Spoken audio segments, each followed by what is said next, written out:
কেউ কোনোদিন রবীন্দ্রনাথ ঠাকুরের বাড়ি দেখছি কিনা জানি না, তবে চলেন আজকে আমি আপনাদের ছোট্ট একটা ভিডিওর মাধ্যমে দেখিয়ে নিয়ে আসি। উনি নাকি বিদেশ থেকে আইসা এইখানে নাকি বাড়ি করছিল। ভাই তোর দরকারটা কী ছিল বাংলাদেশে বাড়ি করার? যাই হোক, তুই করছো তো করছো, এত সুন্দর করে করলি কেন? ওমা এরা আবার খাড়াই রয়েছে কুকু ছবি তুলবে।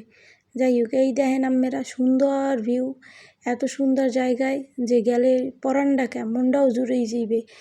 দেখার মতো অনেক কিছুই আছে। আমরা সারা দিন ঘুরছিলাম, ওইনে ঘুরিয়ে ঘুরিয়ে দেখছি, খালি ঘুরছি।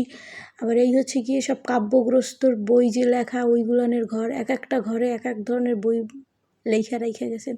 যাই হোক, ওখানে মোরা ঢুকতে পারি নাই, কারণ ওখানে ঢোকার মতন সিস্টেম নাই, তালা তোলা মাইরে থোয়া। তাই এদিকে মোরা কী এলাম, সবাই তো ছবি টবি তোলে। যে যুগে মানুষ ছবি তুললে সময় পায় না, সেই যুগে আমি এসে ভিডিও করি।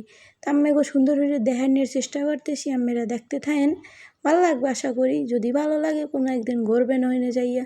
এই নৌকা, এই জাহাজ, এইতে করে আইসে দেশে আহারে। এই এসে যাই রবীন্দ্রনাথ ঠাকুরের ঘরের সিঁড়ি, ওমা এখানে আবার কাঠ ঘরের নান সিঁড়ি বানাননি, হ্যাঁ খুব সুন্দর। ও রুমে ঢুকতে পারি না, তালা দেওয়া। এই যে ঘর বাহির দিয়ে দেখেন, দেখতেই সুন্দর, ভিতর দিয়ে আরও সুন্দর। এই সে নৌকায় করে নাকি উনি আসছিল বাংলাদেশে, ইন্ডিয়া থেকে। এতে করেও আসতো, মানে উনি আসতো তো এইতে করেই আসতো। দেখেন উপর থেকে, ছাদের উপর থেকে বাড়ির ভিউটা কেমন। বাড়ির ভিউটা কিন্তু মাশাআল্লাহ অনেক সুন্দর করেই করছে।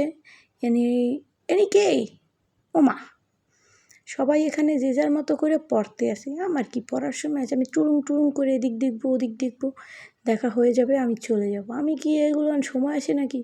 সবাই বারণ করতেছে ভিডিও করবেন না। আরে দূর, সময় আছে নাকি? আমার কাজে আমি করেই যাব। তো দেখেন, আপনাকেও দেখানোর চেষ্টা করতেছি মুই।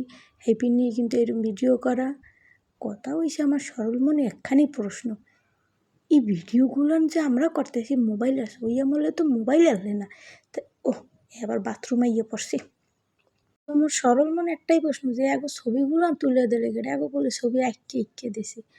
ওই হচ্ছে যাইয়ে ওনার প্রথম নারী জীবনের, আহা তার ছবিও লাগানো।